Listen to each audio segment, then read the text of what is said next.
Hey everyone, welcome to Fiscal Voyage. My name is Felix. In today's video, we're going to talk about a outstanding company with potential high dividend growth rates. Earnings growth is doubling every year, and we're going to look at this company. We're going to look at the fundamentals of this company to see how it's been doing and how it's projected to be doing. We're also going to look at the is it undervalued or overvalued, and as well as the technical analysis.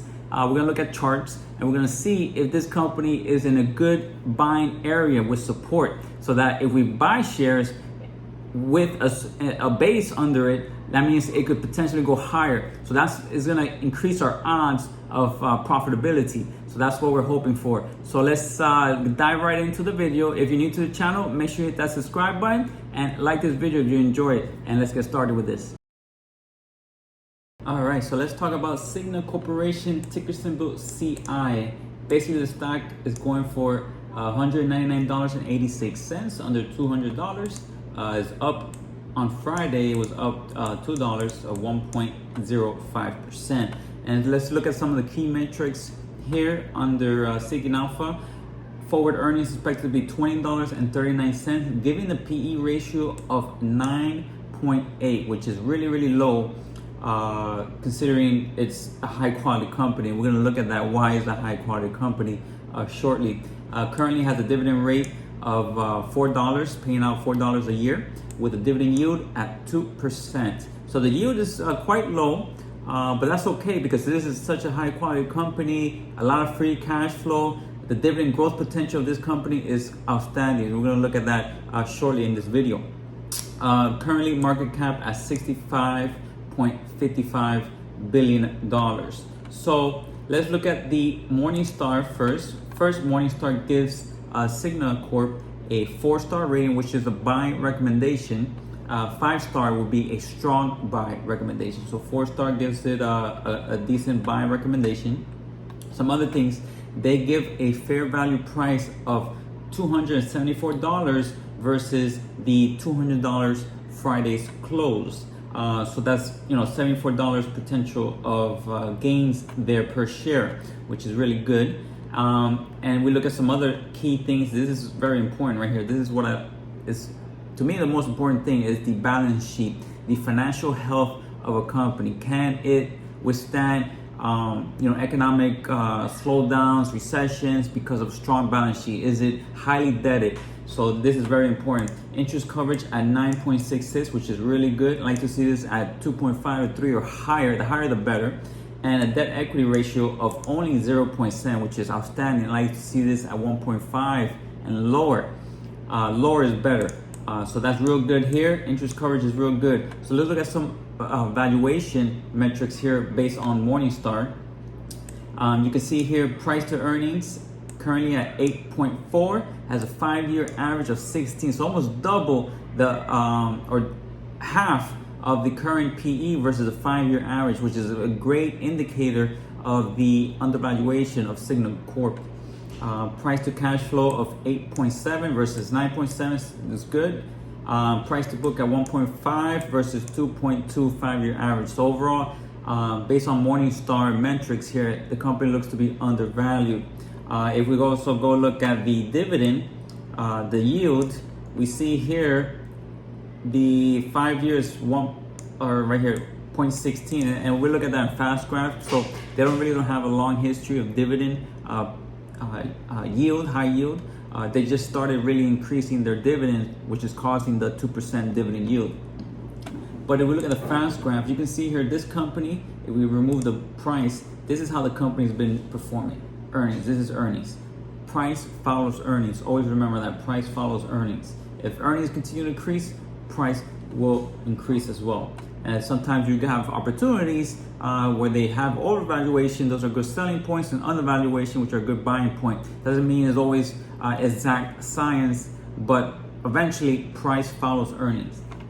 So if we look here, the company was pretty flat in the early 2000s, but then ramped very nicely after the Great Recession 2008, 2009. You can see here 16%, 17%, 12%, 15%, double-digit earnings growth throughout the years. They had a down year in 2016, -6%, but then after that year, increased tremendously, 29%, 36%, 20%. So continued growth in earnings.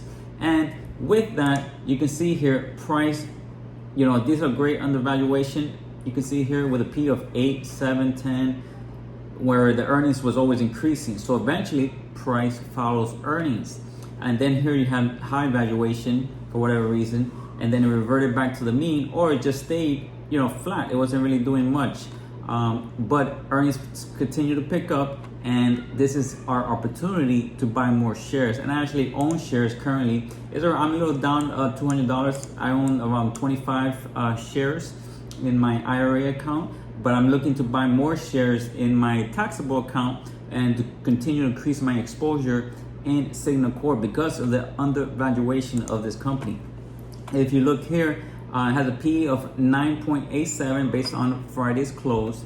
And if we shorten this time period to get a more realistic, to see how the company was doing the past, 6 years, 7 years, you can see right now, if we were to revert back to its average of 14.7 PE or 15, you can have a 35% rate of return in the next 2 years, which is outstanding.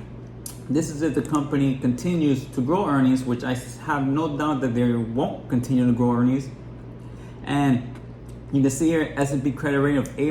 Again, back to that balance sheet. The company has great balance sheet. S&P credit rating of A-, which is investment grade. Low long-term debt to cap, only 38%.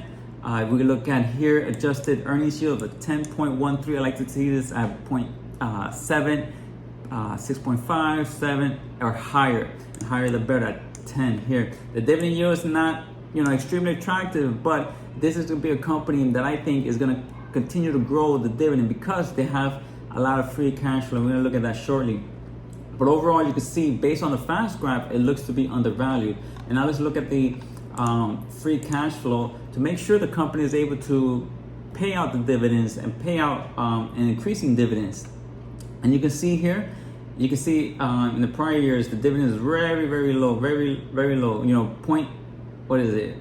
Dividend yield, 0.003% in this time period. And then they just started recently in 2020, 2021, recently increased the dividend very nicely. And this is why we have a 2% yield.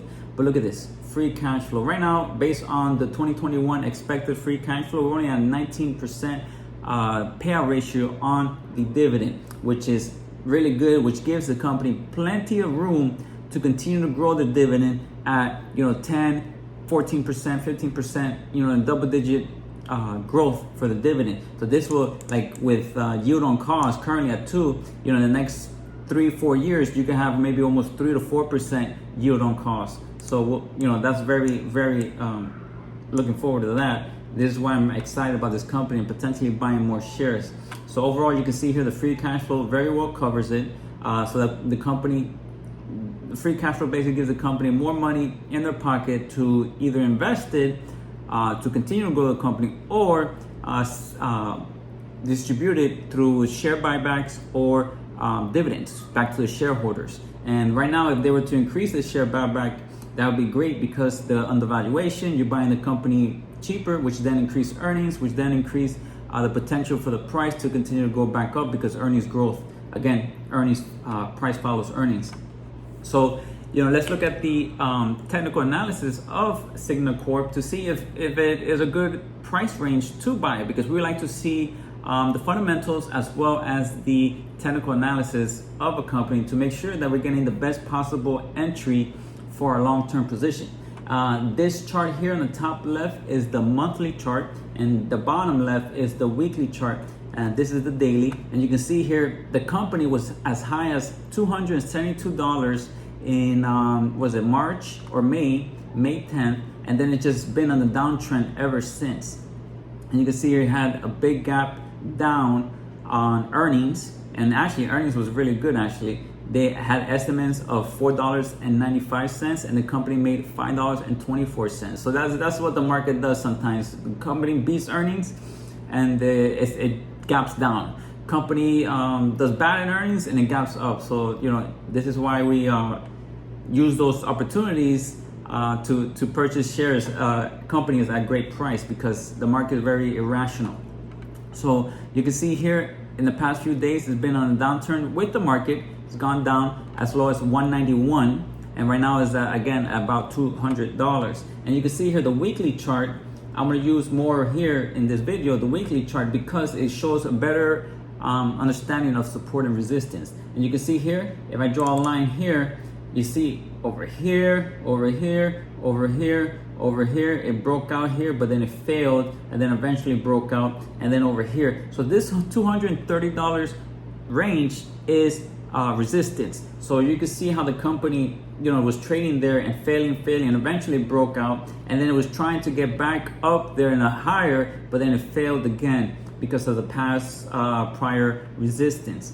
So now we need support. You can see here, this last week it left a bottoming tail, which meant buyer was stepping up, and it came just right on the weekly 200 moving average, which is a good support resistance area. And you can see here, over here at 190, there was support there, 190, and over here, this was resistance before, 193. So, support resistance is an area. It's not exact to the penny, it's an area. So over here, you had resistance here, then eventually broke out. Same thing over here, trying to go higher, but then it failed around like 198. So this 190, the 195, that 190 to $200 range looks like a good support area. I actually have an alert at a 174. Actually, I would like to do this under 175, close to 175, right there, like 175.35. So if it gets under that, I'm gonna go all in with Cigna, because this is great support area. You can see here at 160, right here 158. Again, there's gonna be great support area in this range at 170 here. This resistance was resistance, eventually becomes support. So 170 here. So this is why I like this 175 area to purchase more share. And for the shares that I already do have, and I have this alert here at 267. So if I were to go back here, I might sell some shares, take some profit off. But Cigna does look very attractive on the fundamentals, absolutely on the fundamental term. And the technical analysis here, you can see there's great support area around the 190 to 195. So purchasing shares, I wouldn't go all in currently. It's a good opportunity to maybe say you like a company to have 2 or 3% of your portfolio, maybe 5% of your portfolio. I think now with Cigna Corp, purchasing maybe 1%, 2%. So for example, if you like a company to be 3 to 4% of your entire portfolio, maybe purchasing 1.5%, 2% of the stock right now, and then see what happens. If it goes lower, then you could up and lower your cost average, with the additional 1.5%, maybe 2% to get to a full position to 3, 4%, 5% of your entire portfolio. But overall, you see how Cigna fundamental looks great, low debt, the debt to equity ratio is low, the balance sheet is outstanding, the fundamentals, earnings continue to grow, it's undervalued based on the PE versus the 5-year PE average, versus the price to book, price to sales. All that metrics looks great. So overall, I like Cigna Corp as a buy at current prices. Again, I wouldn't go all in currently. I'm personally waiting maybe for a potential downturn. That's why I have an alert at around 175. So we'll see how that goes. But overall, great company to have in your watch list. Maybe nibble some shares at current prices. Thank you for watching. If you're new to the channel, make sure to hit that subscribe button and like this video if you enjoyed the video, and I'll see you guys in the next one.